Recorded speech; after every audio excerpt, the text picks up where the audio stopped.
Do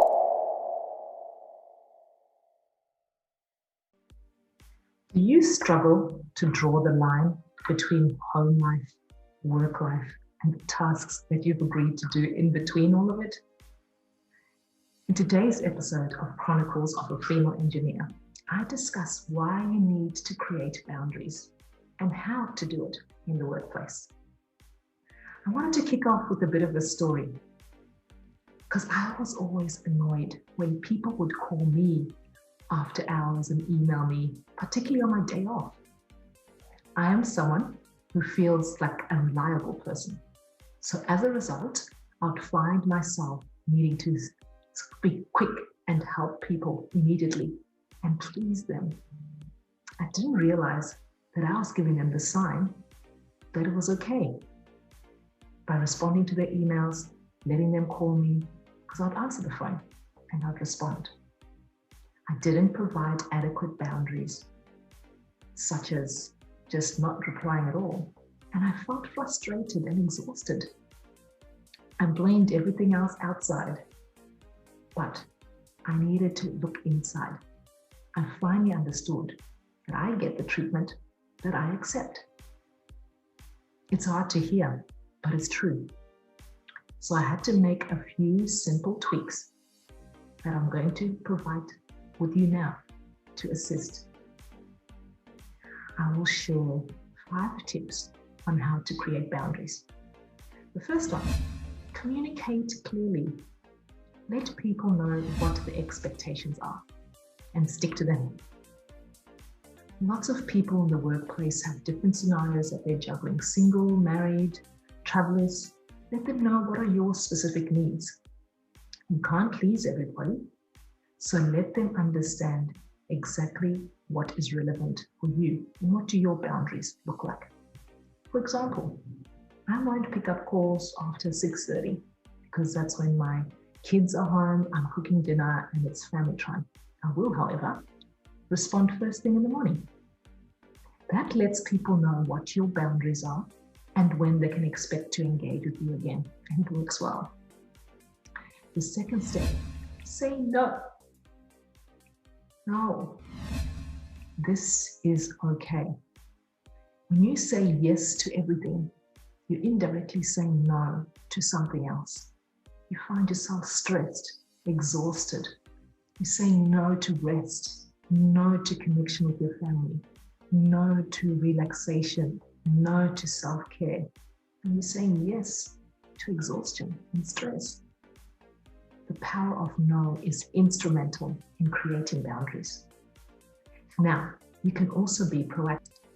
For example, when someone asks you to do a project or spend extra hours helping them with a certain task, you can say, actually, it's probably not ideal for me. However, Julie might be a better person because she mentioned that she's interested in this stuff. Or you could try someone else. Being able to stick to your guns, understand what your priorities are, and make time for those things. So let's lead into the third one. Schedule time for your priorities. Everyone's got different values and priorities, and that plays out differently.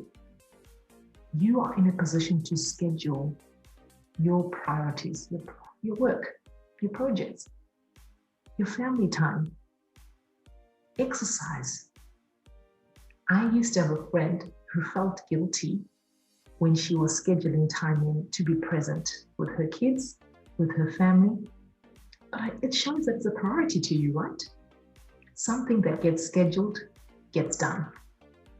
So putting those things that you value and prioritize in your calendar indicates that it's going to get done and you value it.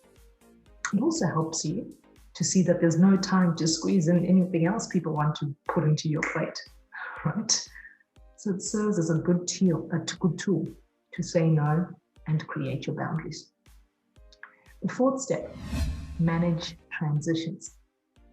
This one is quite relevant for us who are working from home right now and need to juggle transition between being at home in the workplace, leaving the workplace, yet still being at home, and managing that transition. So a couple of easy things. Close your laptop. Close a notepad that you've been working on and using. Shut the office door. Spend a few minutes closing your eyes and breathe. Release what's been happening in the day and set your mind forward to how you need to be present in the next stage or the next transition. What type of mum do you want to be? What type of partner or roommate do you want to be as you leave work and move into this new transition? The fifth and final tip around creating your boundaries in the workplace is delegation. There are often ways that you can delegate activities and tasks to people in your team. I know particularly as women, we can struggle with perfection. We want things 100% correct, 100% of the time, and we want things done our way. So this doesn't help because it causes us to be spending longer hours trying to do everything ourselves, our way, and it doesn't help. So in order to create boundaries and allow others to grow too, you need to leave micromanaging on the side and delegate those tasks to your team, and perhaps delegate tasks to your partner in the household, to your children, so that you do not feel like there's nothing left for you in your tank because you've been helping and exerting in every way of your life. This presents a healthy boundary for your energy and for your time. These tips, I hope, have been so helpful for you to stay sane, to be happy, productive, and have enough energy for the things that you enjoy and love. I hope you enjoyed this episode of Chronicles of a Female Engineer. Feel free to subscribe. Let me know any other topics that you would love for me to cover that will help you increase your influence and impact in the workplace. I look forward to seeing you again soon.